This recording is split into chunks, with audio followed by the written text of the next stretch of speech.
नमस्कार दोस्तों, जय हिंद, वंदे मातरम। साथियों, देश के 5 बड़ा ओपिनियन पोल लेकर आपके सामने हम हाजिर हो चुके हैं। दोस्तों, वर्तमान में कौन सी सीट पर कौन जीत रहा है। दोस्तों, लोकसभा की 543 सीटों पर अलग अलग ओपिनियन पोल आपके सामने रख रहे हैं। जी हाँ दोस्तों, पहला सट्टा बाजार होगा दिल्ली का सट्टा बाजार, जोधपुर का सट्टा बाजार, फड़ौदे का सट्टा बाजार, गुजरात का सट्टा बाजार और दोस्तों मध्य प्रदेश का सबसे बड़ा सट्टा बाजार ने जारी किए ओपिनियन पोल। इस ओपिनियन पोल में देश में किसकी सरकार बन रही है, कौन है वर्तमान में सबसे आगे, कौन है पीछे, इंडिया गठबंधन की क्या है हालत, जबकि मोदी क्या इस बार 400 पार जीत पाएंगे। दोस्तों, पूरी की पूरी अपडेट इस ओपिनियन पोल के माध्यम से मैं आपको बताना चाहता हूं। इस वीडियो के माध्यम से दोस्तों आपको राजनीति के हर एक पहलू के बारे में चर्चा करेंगे, जहां पर कौन कितनी सीटों पर मजबूत है। दोस्तों, वीडियो लाइक कर दीजिए और चैनल पर पहली बार है तो नीचे रेड कलर के बटन दबाकर चैनल को सब्सक्राइब जरूर कर दीजिए, ताकि आपके सामने ऐसी अपडेट हम लाते रहे। दोस्तों, वीडियो करते हैं शुरू। कौन सी सीट पर कौन यहाँ पर जीतते हैं। दोस्तों, आपके सामने आपसे कुछ ही देर के बाद आंकड़े आने शुरू हो जाएंगे। कौन से आंकड़े में कौन है मजबूत है। दोस्तों, वीडियो कर देते हैं शुरू। दोस्तों, हम हाजिर हो चुके हैं। दोस्तों, लोकसभा की 543 सीटों का ओपिनियन पोल 7 चरणों में होने वाली इस लोकसभा चुनाव में इस बार जनता किसे देगी सत्ता की चाबी। जी हाँ दोस्तों, जनता किसे बैठाने की सत्ता के शिखर पर। क्या बीजेपी 10 साल के कामकाज के आधार पर एक बार फिर देश में सरकार बनाने जा रही है, या फिर दोस्तों राहुल गांधी भारत जोड़ो न्याय यात्रा के सारे दोस्तों सत्ता में कांग्रेस को ही वापसी करा पाएंगे। तो वहीं दोस्तों अलग अलग क्षेत्रों के अलग अलग राज्यों में दोस्तों छोटे छोटे पार्टियों के गठबंधन से किस राष्ट्रीय पार्टी का बिगड़ेगा खेल। दोस्तों, लोकसभा चुनाव अब काफी करीब आ चुका है। जी हाँ दोस्तों, लोकसभा चुनाव 7 चरणों का ऐलान होने के बाद कहीं ना कहीं दोस्तों ओपिनियन पोल भी इस बार काफी महत्वपूर्ण रखते हैं कि ओपिनियन पोल में इस बार साथियों किसकी सरकार है देश में बन रही है। जी हाँ दोस्तों, ओपिनियन पोल में इस बार कौन कितनी सीटों पर जीतेगा, कौन क्या पर मजबूत है, पूरी जानकारी आपके सामने रखेंगे। अगर दिल्ली की 7 सीटों की बात करें तो दिल्ली की 7 सीटों पर बीजेपी पर 7 में से 4 सीटें दिल्ली में जीतती हुई दिखाई दे रही है। हिमाचल प्रदेश की 4 सीटों पर भारतीय जनता पार्टी का यहाँ पर कब्जा होता हुआ नजर आ रहा है, जबकि अगर मध्य प्रदेश की 28 लोकसभा सीटों की बात करें तो एनडीए 25 पर, यूपीए 30 पर, टीएनजे यहाँ पर 0 सीट पर हासिल हो रही है। अगर हम साथियों सिक्किम की बात करें तो सिक्किम में 1 लोकसभा की सीट आ रही है। यहाँ पर एनडीए एक सीट पर बाजी मारता हुआ दिखाई दे रहा है। एनडीए यहाँ पर काफी मजबूत और कहीं ना कहीं दोस्तों यहाँ पर इस बार बड़े बदलाव होता हुआ साफ तौर पर नजर आ रहा है सिक्किम में। अगर दादर नागर हवेली की बात करें तो यहाँ भी दोस्तों 1 लोकसभा की सीटें आती है। एक लोकसभा सीट पर एनडीए गठबंधन यहाँ पर बाजी मारता हुआ साफ तौर पर हमें नजर आ रहा है। जी हाँ दोस्तों, यहाँ पर एनडीए काफी मजबूत नजर आ रहा है और यहाँ पर दोस्तों बड़े बदलाव होते हुए इस बार हमें नजर आ रहे हैं। जी हाँ दोस्तों, एनडीए यहाँ पर काफी मजबूती के साथ चुनावी मैदान में है और इसका असर भी दोस्तों हमें चुनाव में देखने को मिल रहा है। जी हाँ दोस्तों, अगर हम बात करें जो महत्वपूर्ण राज्य हैं अलग अलग क्षेत्र वाले, उनके बारे में आपके सामने दोस्तों हम जानकारी रख रहे हैं। जी हाँ दोस्तों, यहाँ पर बड़े बदलाव होते हुए साफ तौर पर दादर नागर हवेली में हो रहा है। यहाँ पर दोस्तों भारतीय जनता पार्टी का अच्छा दबदबा हमें यहाँ पर देखने को मिल रहा है। इसी बीच अगर दमनदीप की बात करें तो यहाँ पर भी दोस्तों 1 लोकसभा की सीट आती है। इस 1 लोकसभा सीट पर भारतीय जनता पार्टी का कब्जा होता हुआ नजर आ रहा है। जहाँ दोस्तों दमनदीप में बड़े सियासी घमासान देखने को मिल रहा है। यहाँ भी बड़े बदलाव होते हुए नजर आ रहे हैं। अगर दोस्तों केंद्र शासित प्रदेश लद्दाख की बात करें तो यहाँ भी 1 लोकसभा की सीट आती है।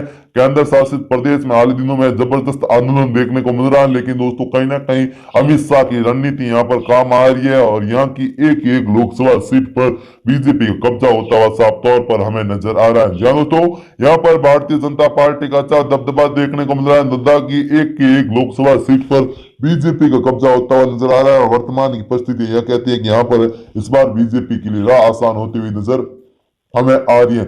लद्दाख में दोस्तों बड़े बदलाव के संकेत मिल रहे हैं। जी हाँ दोस्तों, यहाँ पर कांग्रेस पार्टी को बड़ा झटका लग रहा है। जी हाँ दोस्तों, ये कभी जम्मू कश्मीर का हिस्सा हुआ करता था, लेकिन वर्तमान में यहाँ पर केंद्र शासित बनने के बाद बीजेपी को जबरदस्त फायदा होता हुआ नजर आ रहा है और यहाँ पर दोस्तों बड़े बदलाव हो रहे हैं। अगर अंडमान निकोबार की बात करें साथियों, अंडमान निकोबार में 1 लोकसभा की सीट आती है। इस 1 लोकसभा सीट पर बीजेपी का कब्जा हो रहा है। बीजेपी यहाँ पर जबरदस्त जीत हासिल करते हुए साफ तौर पर हमें देखने को मिल रही है। जबकि दोस्तों अगर उत्तर प्रदेश की बात करें तो उत्तर प्रदेश में 80 लोकसभा की सीटें आती हैं। 80 लोकसभा सीटों में से दोस्तों 72 पर एनडीए, जबकि दोस्तों इंडिया गठबंधन मिलाकर छोटों पार्टियों को मिलाकर 8 सीटें उत्तर प्रदेश में इंडिया अलायंस यहाँ पर बाजी मारता हुआ साफ तौर पर नजर आ रहा है। अरुणाचल प्रदेश की बात करेंगे साथियों, अरुणाचल प्रदेश में 2 लोकसभा की सीटें आती है। अरुणाचल प्रदेश की 2 लोकसभा सीटों पर भारतीय जनता पार्टी 2 की 2 सीटों पर बीजेपी यहाँ पर जीत हासिल करती हुई नजर आ रही है। अरुणाचल प्रदेश की 2 की लोकसभा सीटों पर भारतीय जनता पार्टी का दबदबा हमें देखने को मिल रहा है। यहाँ पर बीजेपी का दोस्तों अच्छा प्रभाव देखने को मिल रहा है। बीजेपी यहाँ पर 8 की 8 सीटों पर जीत हासिल करती हुई हमें नजर आ रही है। अगर असम की बात करेंगे साथियों, असम में भी बड़े बदलाव होने के संकेत मिलना शुरू हो चुके हैं। असम के 14 की 14, जी हाँ दोस्तों, यहाँ पर मुख्यमंत्री हेमंत विश्व शर्मा काफी चर्चाओं में रहते हैं और अपने बयानों के लिए व्यापक रूप से जाना जाते हैं। तो ऐसे में दोस्तों असम पर पूरे देश की नजर टिकी है। असम की 14 सीटों पर एनडीए 14 की 14 सीटों पर यहाँ पर जीत हासिल करता हुआ साफ तौर पर इंडिया यहाँ पर हमें नजर आ रहा है। जबकि अगर बिहार की बात करें तो बिहार में 40 लोकसभा सीटों में से एनडीए 30 पर, जबकि दोस्तों यहाँ पर इंडिया गठबंधन करीब 210 सीटों पर जीत हासिल करता हुआ हमें नजर आ रहा है। जी हाँ दोस्तों, यहाँ पर एनडीए गठबंधन का दबदबा हमें देखने को मिल रहा है। साफ तौर पर बिहार में दोस्तों नीतीश कुमार के साथ आने से सीधे तौर पर भारतीय जनता पार्टी को बड़ा फायदा हो रहा है। अमित शाह, जी हाँ दोस्तों, अमित शाह और मोदी की रणनीति यहाँ पर काम करती हुई दिखाई दे रही है। कहीं ना कहीं दोस्तों इंडिया गठबंधन की नींव रखने वाले नीतीश कुमार अब दोस्तों बीजेपी में शामिल हो चुके हैं और बीजेपी के सरकार में, और कहीं ना कहीं दोस्तों यहाँ पर बड़े बदलाव होते हुए साफ तौर पर हमें यहाँ पर नजर आ रहे हैं। तो दोस्तों यहाँ पर बड़े बदलाव के संकेत बिहार की राजनीति में हमें यहाँ पर मिल रहे हैं। तो दोस्तों कमेंट करके अपने लोकसभा क्षेत्र और अपने दोस्तों कौन कितनी सीटें जीत रहा है आपके राज्य में, दोस्तों हमें कमेंट के माध्यम से आप जरूर बता दीजिए और वीडियो लाइक कर दीजिए। और चैनल पर पहली बार हैं तो नीचे रेड कलर के बटन दबाकर चैनल को सब्सक्राइब जरूर कर लीजिए।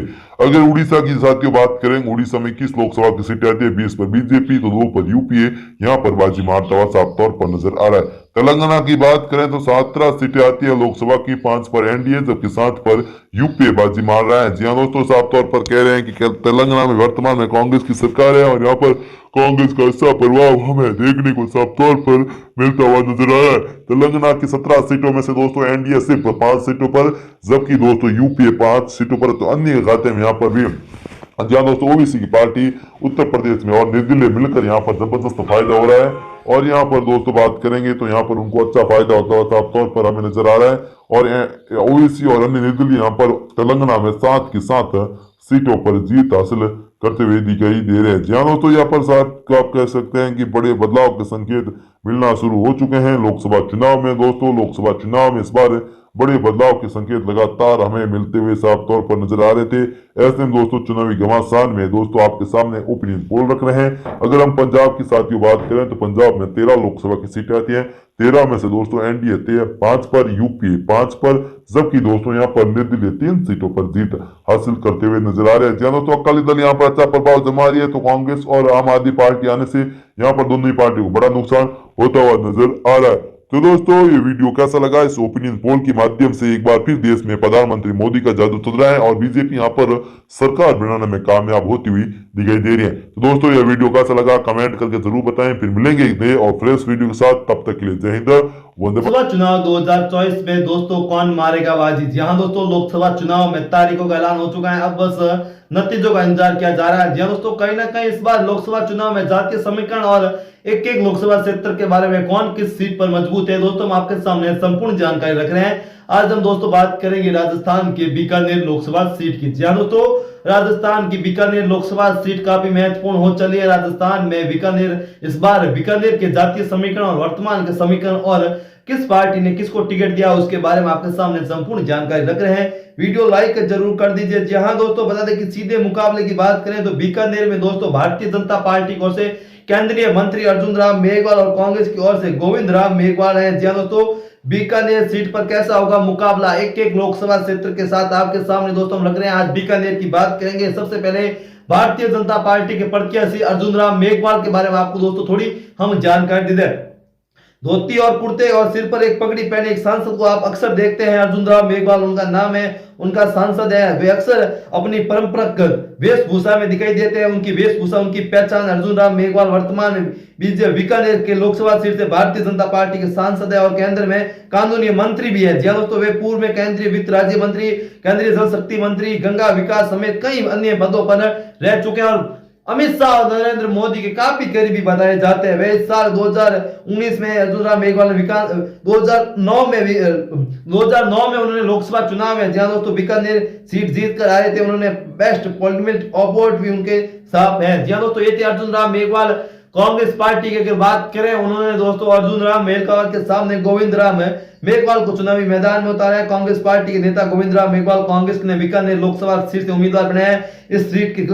इस सीट पर उनके खिलाफ अर्जुन राम मेघवाल अपने उम्मीदवार बनाए हैं, जो साल 2019 से सीट से लगातार सांसद है। बता दें कि गोविंद राम मेघवाल पूर्व में राज्य सरकार में कैबिनेट मंत्री भी रह चुके हैं। साल 2003 में पहली बार बीकानेर की नौका विधानसभा सीट से मेघवाल खाजूवाला सीट से भी विधायक रहे।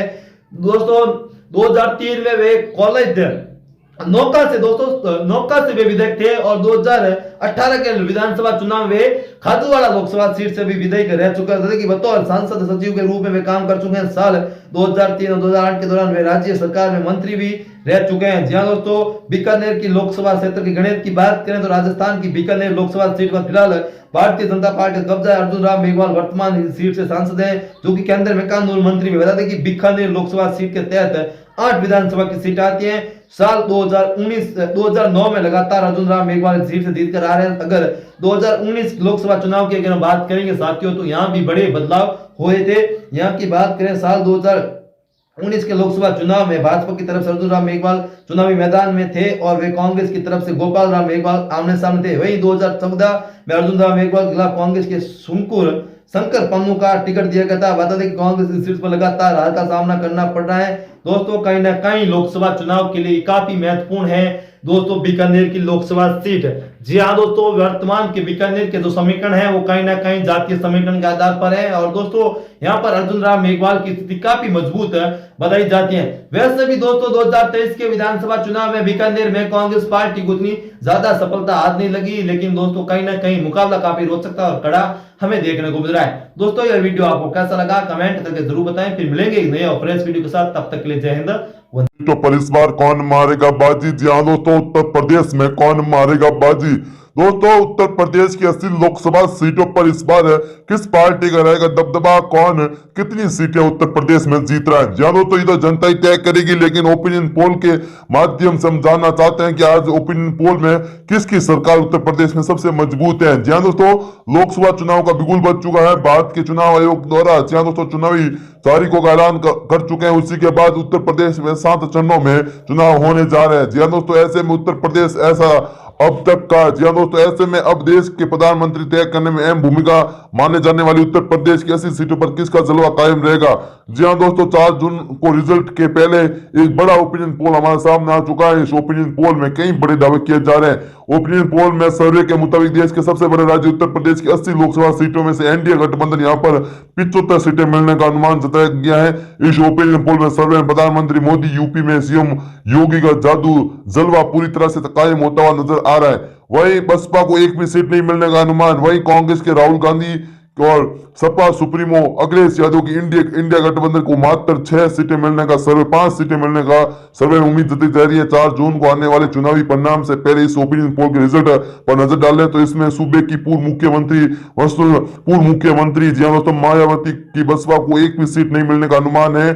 बस बात पोल में सर्वे में वोटिंग की बात करें तो एनडीए को करीब यहाँ पर वोटिंग प्रतिशत की बात करें साथियों तो एनडीए को यहाँ पर बड़ी कामयाबी मिलती हुई नजर आ रही है। एनडीए यहाँ पर 51% के साथ इंडिया गठबंधन एनडीए को दोस्तों 51% वोट मिल सकता है, जबकि इंडिया गठबंधन की बात करें तो 35% और बसपा को 8% और अन्य के खाते में 6% वोट मिलने का अनुमान है। यूपी में बड़े बदलाव जी दोस्तों इसी बीच देखा जाए तो यूपी में चुनाव आयोग ने उत्तर प्रदेश की 80 सीटों पर 7 चरणों में चुनाव करने का ऐलान किया था। यानी इन सभी सीटों पर अलग अलग चरणों में मतदान होगा। पहले चरण की वोटिंग 19 अप्रैल को होगी और अंतिम चरण की वोटिंग 1 जून को होगी। जी हाँ दोस्तों, परिणाम 4 जून को आगे पहले चरण की बात करें तो होगी, जिसमें सहारनपुर, मुजफ्फरनगर, बिजनौर, नगीना, मुरादाबाद, रामपुर, पीलीभीत संसदीय सीट शामिल पहले चरण होगी। जबकि इनके अलावा दूसरे चरण की बात करें जो 26 अप्रैल को होगी। जी हाँ दोस्तों, 26 अप्रैल को होने वाली अमोर, मेरठ, बागपत, गाजियाबाद, गौतम बुद्ध नगर, बुलंदशहर, अलीगढ़, मथुरा पर